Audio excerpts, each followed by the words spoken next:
All right, hello, brother.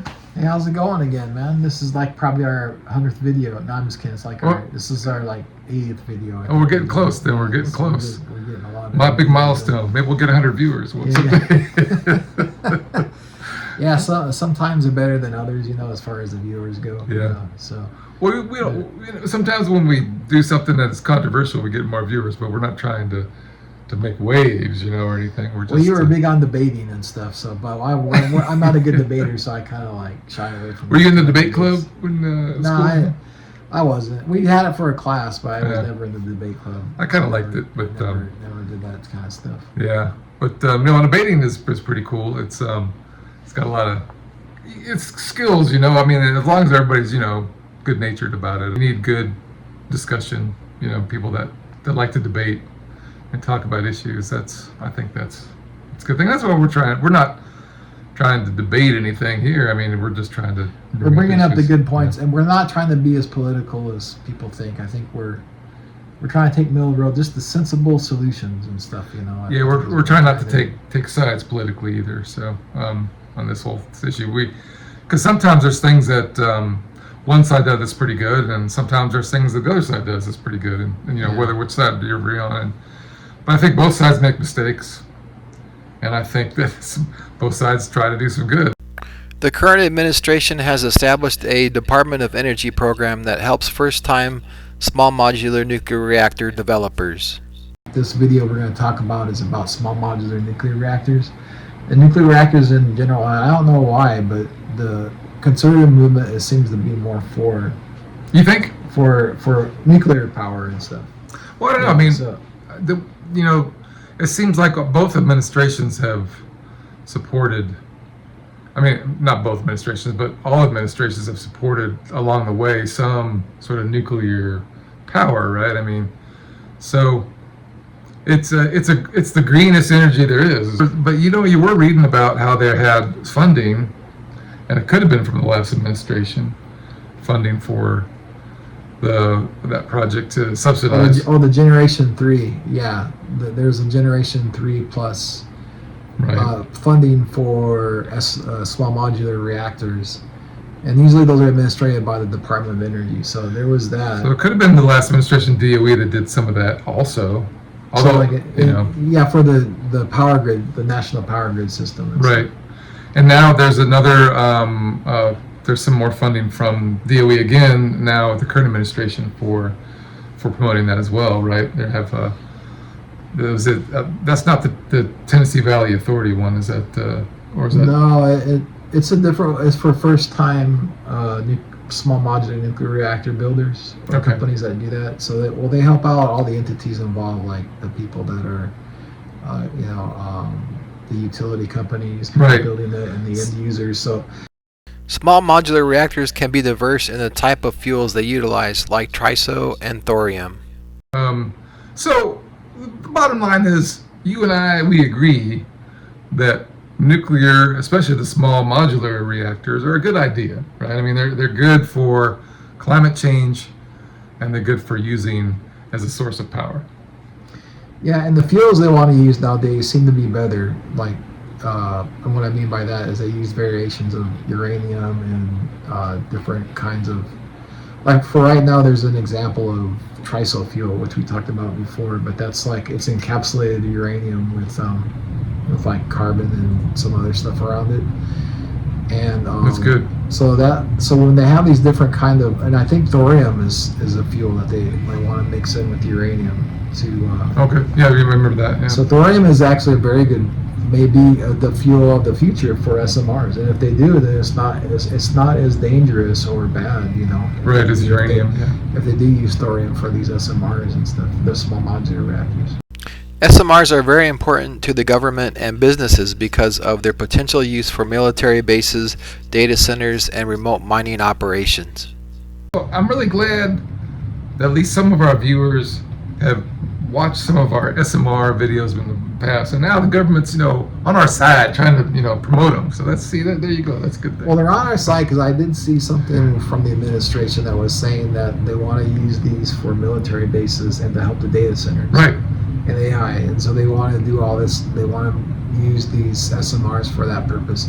It's a good idea for military bases because they're kind of remote, and right now they depend on like diesel generators to run their operations. But if they use SMRs, they won't have to like truck in all that diesel, and it can just be kind of a standalone type of power unit and work for those military bases.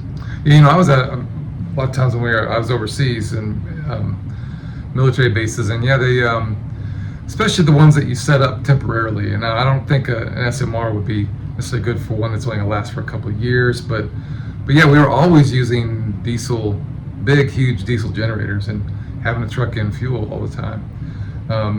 That's you think about other remote operations too, like the mining operations you were talking about.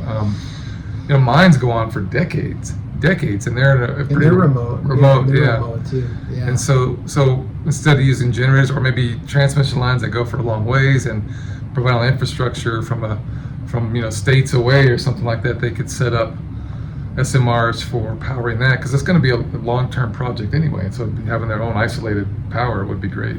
That's not burning fossil fuels.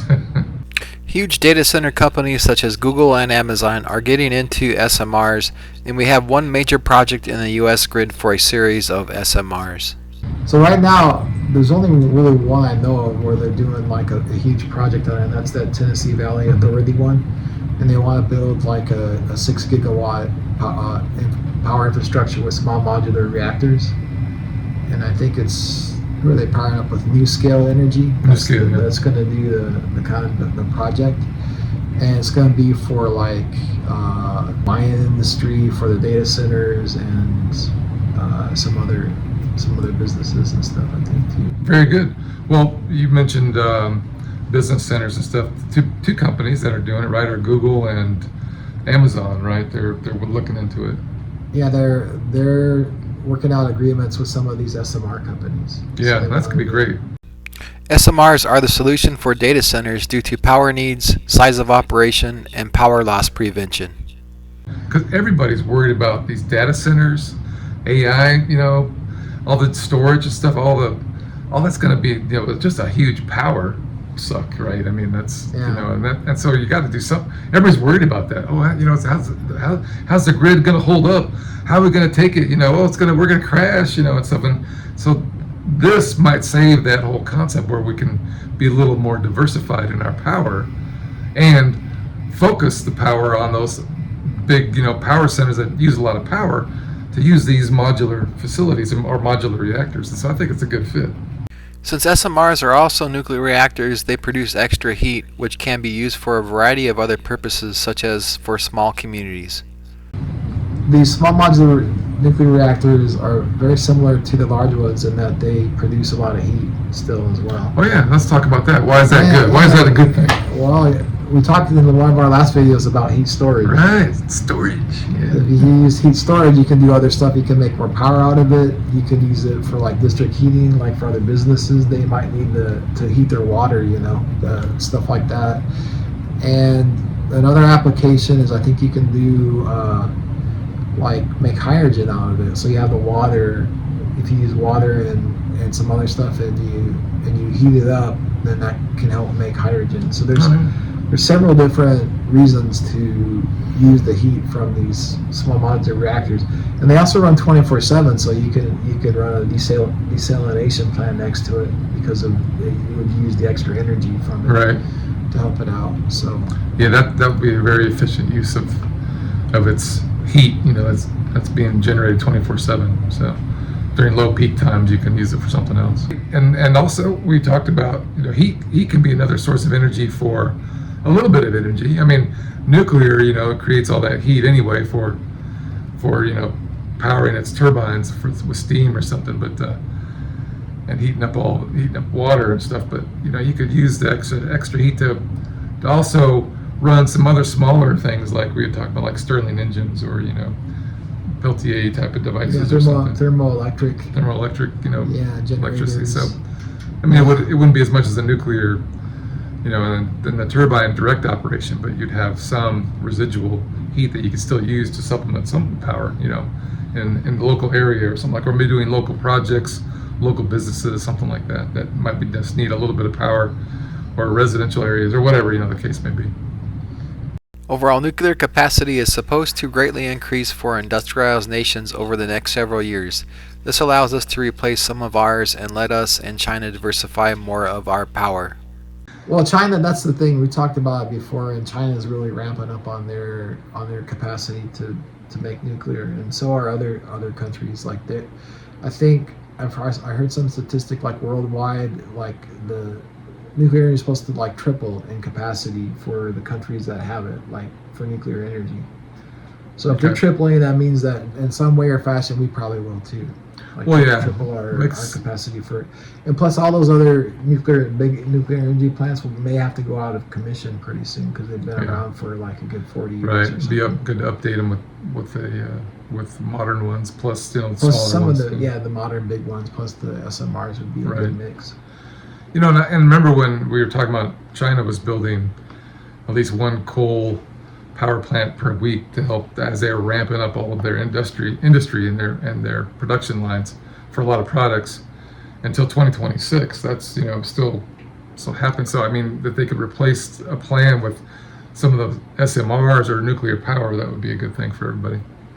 Yeah, I think so. So we need to be the same way, man. We need to diversify our power, and nuclear is one of those energy sources that should help us out. All right. Well, yeah. So that's our big take on this. We're still pro nuclear, aren't we?